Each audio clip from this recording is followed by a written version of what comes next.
Hi guys, and welcome to your Parts of the Blood lecture. So we are going to review a little bit of the cardiovascular system just because you haven't seen it in a while, and then we're going to get into the different parts of the blood and then the cells. So let's get started. So first thing I want to highlight that we are in quarter 2, and this is what the course should look like. SpongeBob there smiling at you. So we will click on that. And then we are in the hematology unit, which is unit number 5. So we're going to scroll down to that. And that is right here. So we'll click on that. And we are in modular 9, so that is where you will find the PowerPoint and notes. All right, so right here is where the PowerPoint is, and then here are the notes as well. So we did print out these notes, so you had them to take notes and keep to use to study for the test.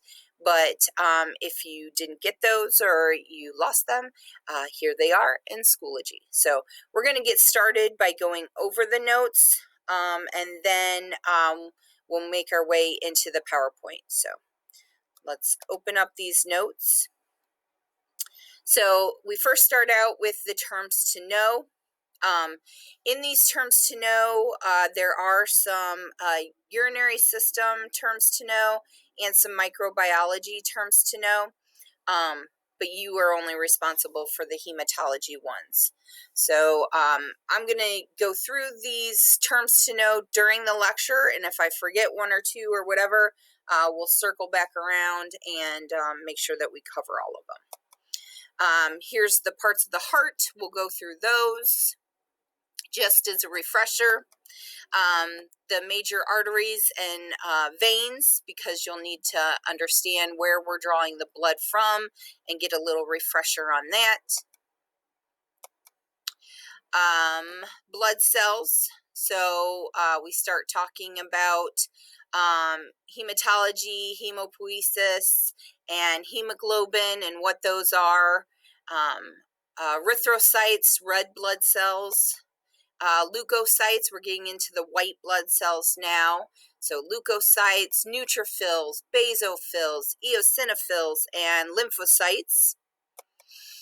Monocytes, all of those are white blood cells. And then we have thrombocytes, also known as platelets. So, and then we have normal red blood cells, and the difference in some of the abnormalities of red blood cells. Rouleau, stacked red blood cells are normal in horses, and we'll talk about that. And then here are all the words that I'm going to be saying to you. So we try to give you guys things in several ways. So verbally, we try to show you things, and then we try to get you things in writing. So here are all the written notes if you need to refer back to those. They are all in writing.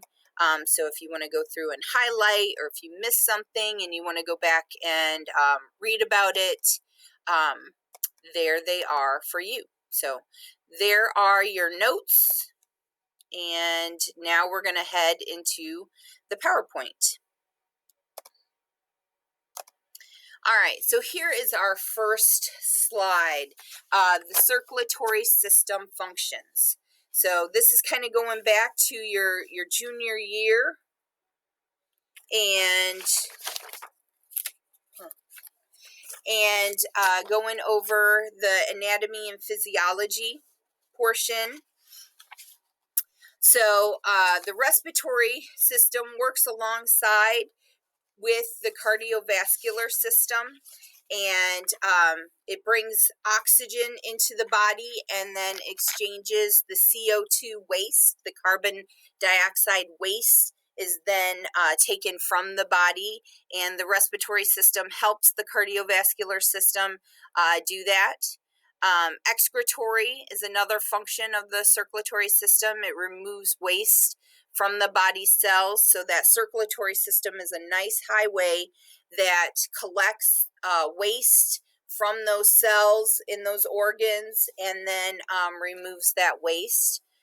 Protection is another function. Clotting, if we get a laceration or an animal gets a laceration, those thrombocytes or platelets and fibrinogen go to that area and start making a mesh to stop the bleeding and to then start supporting the healing portion. It also transports white blood cells, so if there's an infection, the circulatory system gets those white blood cells to where they need to go to fight off that infection. Nutrition is another function.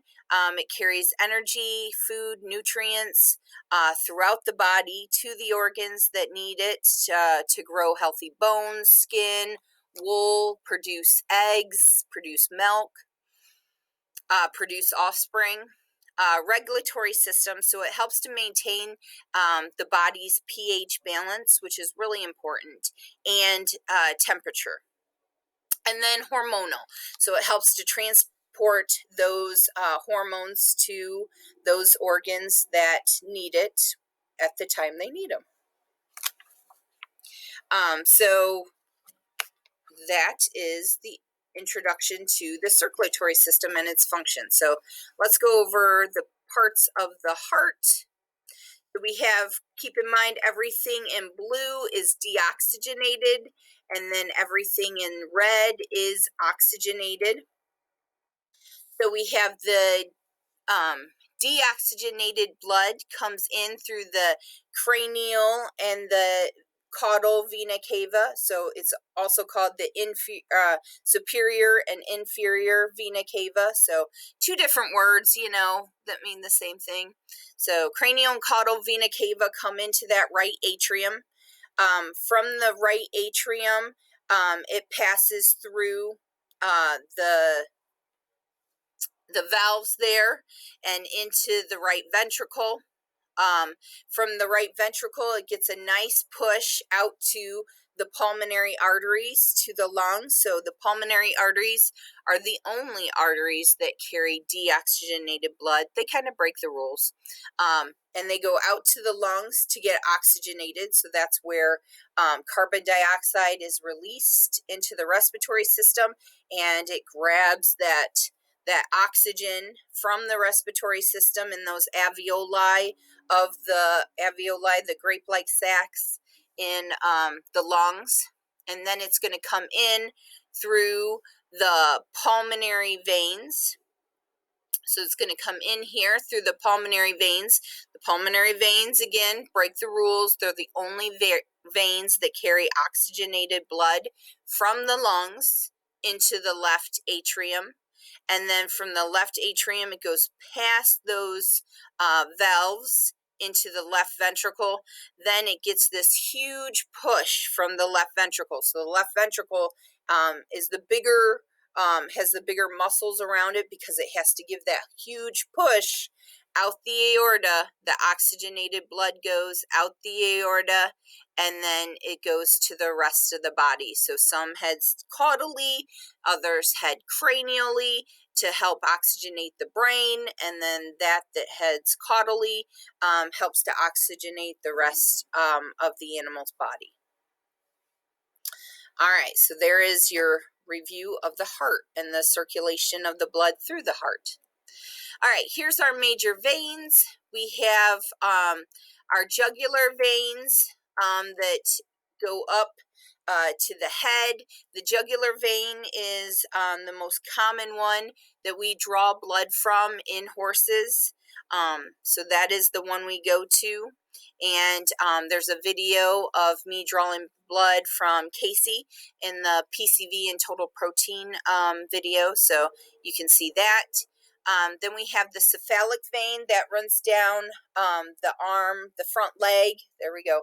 Front leg of dogs and cats. That's the most common one that we draw blood from them. So it'd probably be the cephalic vein. We might draw from the jugular vein in small animals, and then we might go to the hind legs and to the femoral vein or the saphenous vein down here.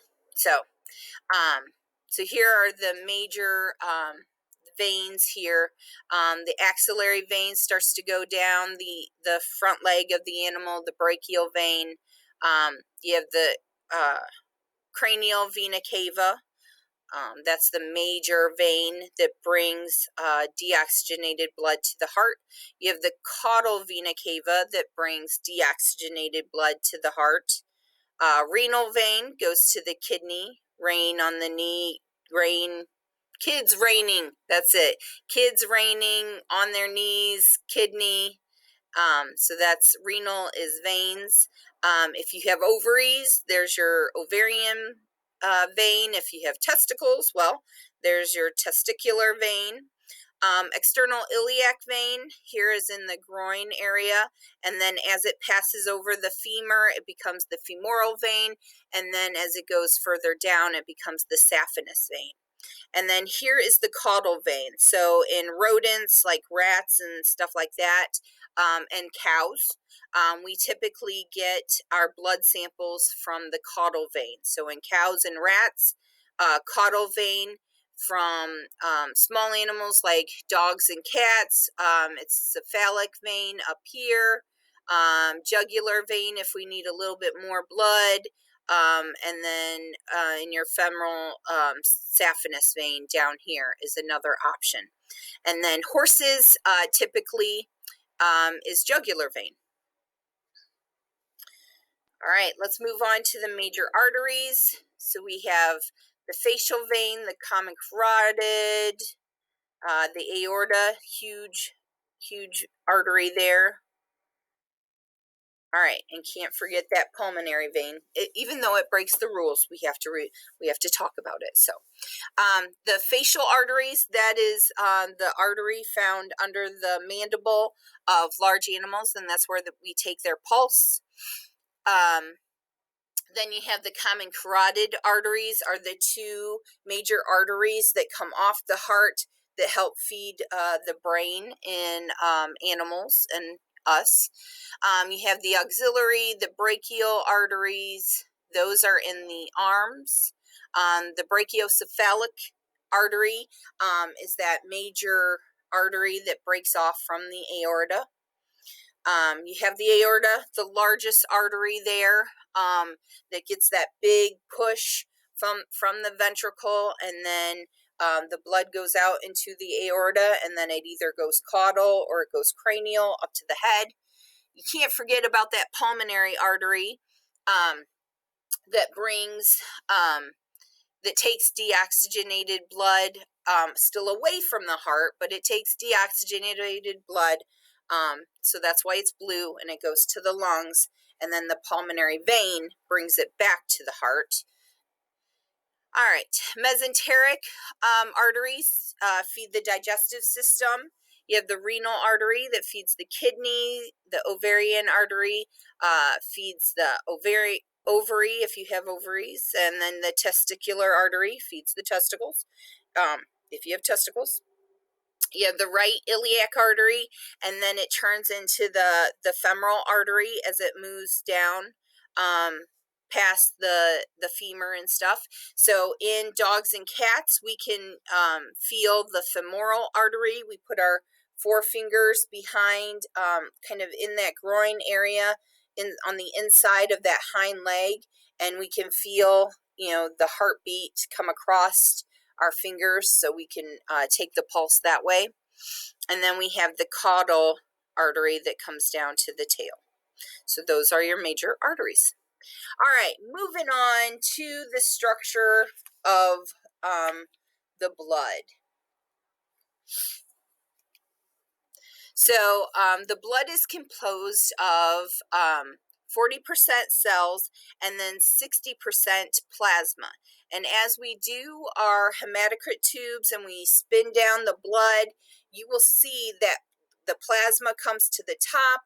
We have a buffy coat in the middle that has white blood cells and platelets, and then at the bottom are smashed down all the red blood cells. So you can really see and get a good look at that plasma and see how it compares to how many cells are actually in the blood. So the plasma is the liquid portion of the blood, and that does contain 60%. Or percent 60 as it is on this slide. That's the first time I've realized that it's kind of backwards. And I've been doing this for 16 years. And then the cells are 40%. So the cells in the blood are the erythrocytes. So those are red blood cells. You're going to have to know that. You're going to have to know that erythrocytes are red blood cells. And if you remember back from medical terminology, erythro, it means red. And then leukocytes, you're going to have to know that leukocytes are white blood cells. So Luke, I am your father. Luke wore like white clothes until he turned bad, but he was good. So Luke means white blood cells. And then platelets are also called thrombocytes. And there was a trombone, and it had a clot in the trombone, I believe. So throm means to clot.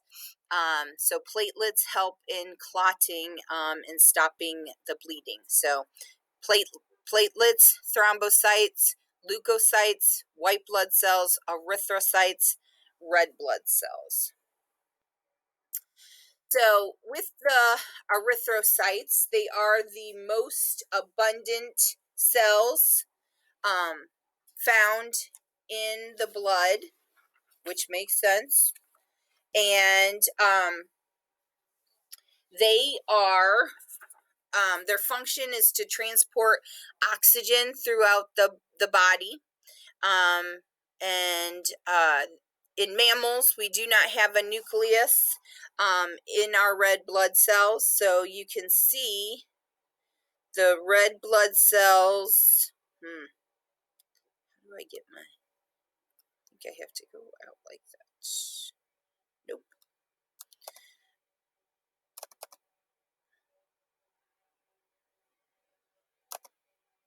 All right, so you can see the red blood cells here. So they kind of look like they have a hollow inside, but that is actually not true. They're more shaped like a peanut from the side, or a donut kind of looking from the side, but it still has material throughout the middle. So like a donut has a hole in the middle, the red blood cells still have material in the middle, but they are thicker around the edges and kind of thinner in the middle. So it kind of looks like they have a hole in the middle, but they do not. So let me take a look at our notes to make sure I'm not forgetting to tell you anything about erythrocytes. They're the most abundant. They do carry oxygen throughout the body. Erythrocytes contain hemoglobin, and that's what oxygen attaches to, and that carries the oxygen throughout the body. Hemoglobin, a pigment that contains iron and gives blood its red color, then carries that oxygen. In mammals, the red blood cells is not nucleated, while in reptiles and birds, they do have a nucleus in their red blood cell. So right here is the nucleus of birds and reptiles here. Looks like here are some white blood cells to kind of give you an idea of the difference. So red blood cells here, erythrocytes, and then here looks like maybe some lymphocytes is what they look like to me. So those are white blood cells. Red blood cells lifespan in dogs and humans are 120 days, but this varies among different species. So the lifespan of a red blood cell in dogs and humans is 120 days, but that does differ between humans. So just another thing to add on here, these are the red blood cells, but these little guys next to them, those are platelets. So, all right, so I think that is what we have for red blood cells. All right, so now we're moving on to neutrophils. So the function of a neutrophil is to stop and slow down foreign organisms. So they are there to provide phagocytosis, and they eat the bacteria and dead cells. So they kind of surround the bacteria and the foreign objects, and they use enzymes to kind of kill the outer portion, and they eat the bacteria. So they are bactericidal. They kill bacteria. So if you are fighting off a head cold or something like that, you would expect that your neutrophils, you might have more of them. Your body's going to produce more of them because they got to fight off the infection that you have. So next to red blood cells, neutrophils are going to be the next highest amount of cell that you will see.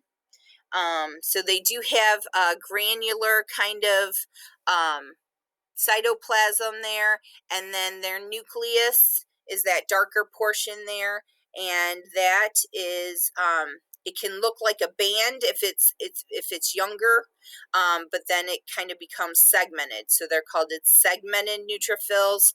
And then if it looks kind of like the nucleus looks like a band, like a horseshoe, then those are younger neutrophils. So as they get older, they become segmented. So that you can kind of tell who's the younger neutrophils and then who's the older neutrophils. They become segmented, like me, old. All right, so let's take a look at our notes, make sure that I got everything. Yep. How they get to infection site. So they're sticky and they can migrate through vessel walls. They release chemicals to attract other neutrophils to the infection site. So they say, hey guys, come on, let's go. We got, a fight going on. So they kind of rally the troops, and they bring them to the infection site so they can fight off that infection. All right, let's move on to basophils. So basophils are, you're not going to see them very often.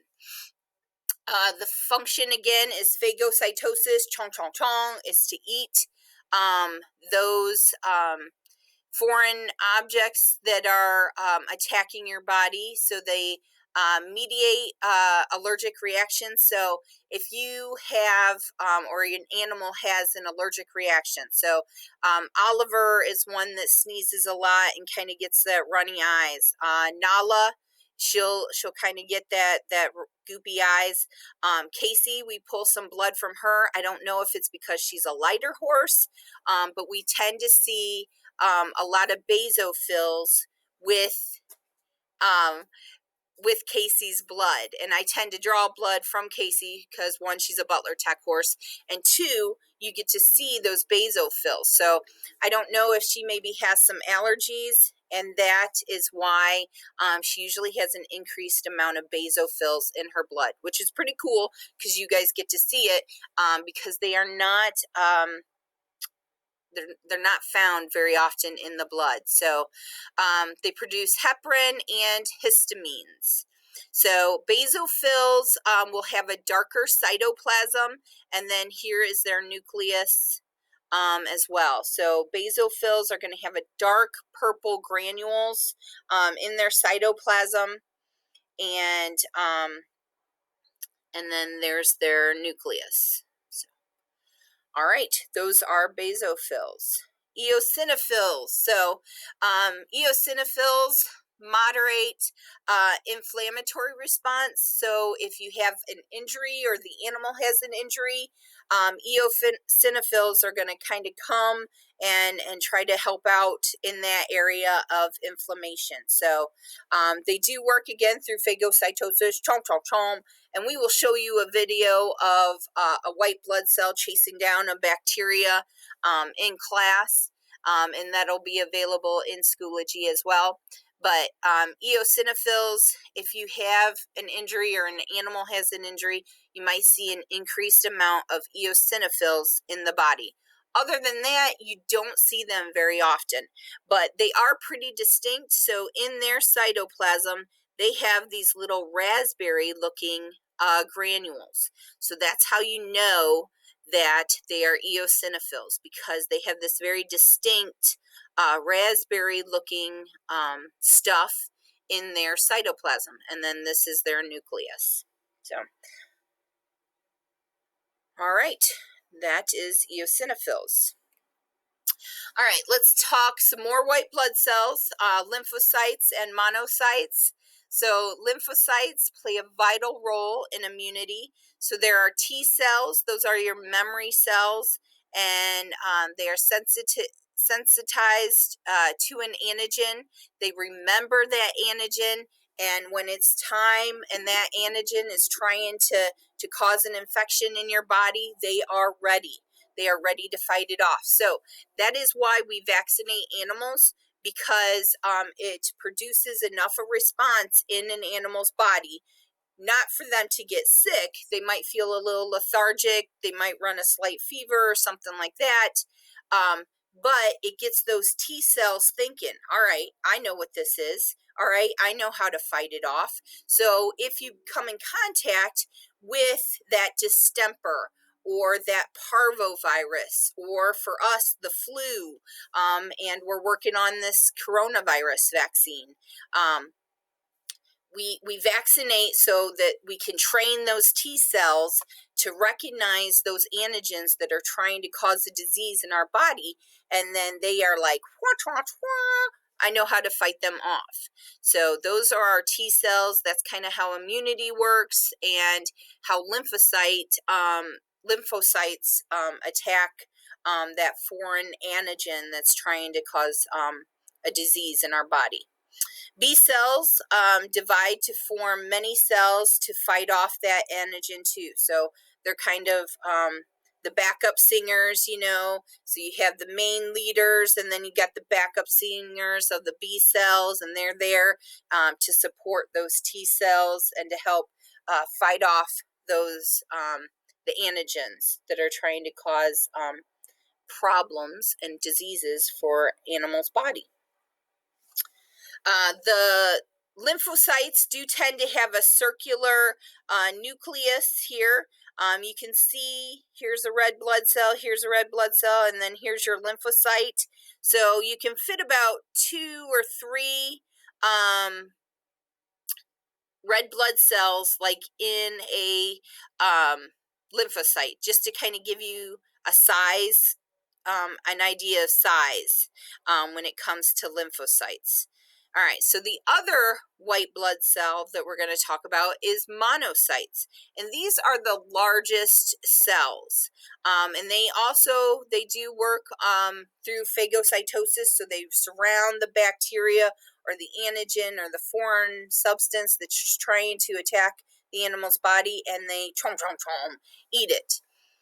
So the difference here with monocytes is they have vacuoles in their cytoplasm. So these little white things here, those are called vacuoles.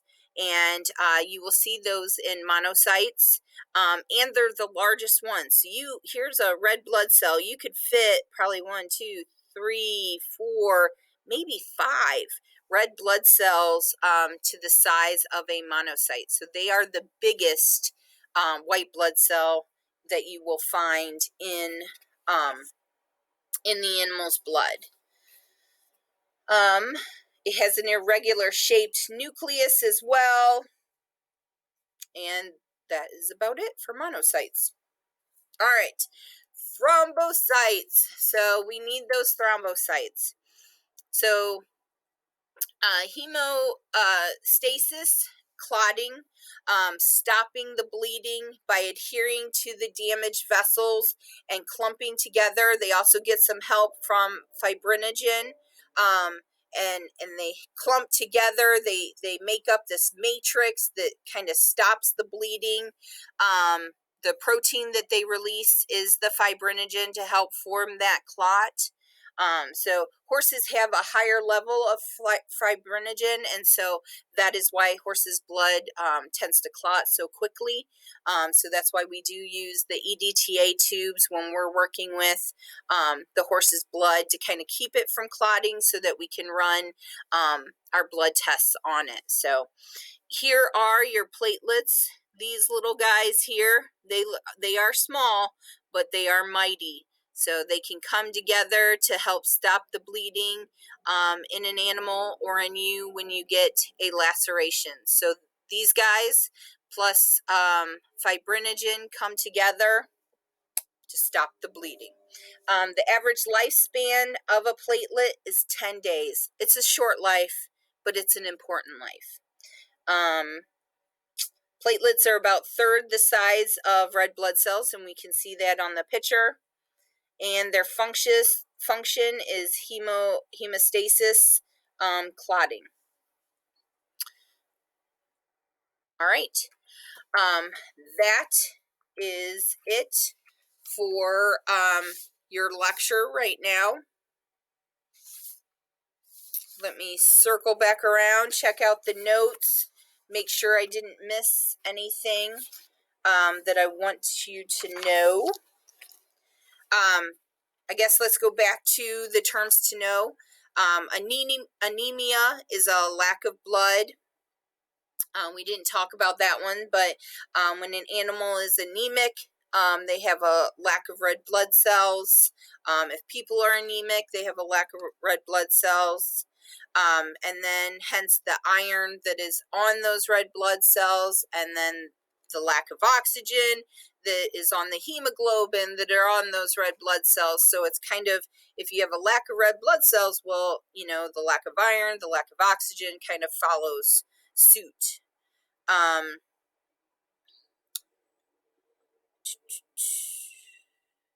Hemopoiesis is the production and formation of red blood cells.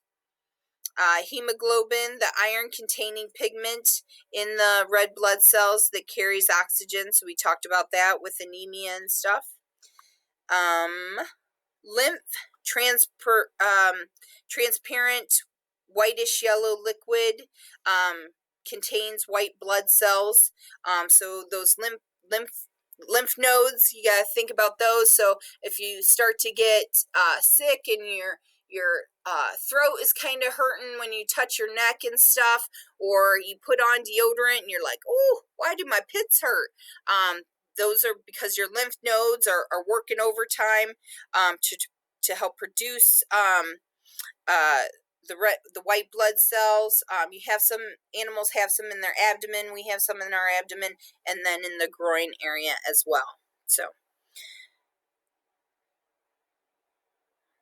plasma, we talked about the clear straw-colored yellow portion of the blood, and you will see that more when we do our PCVs, our packed cell volumes, and total proteins.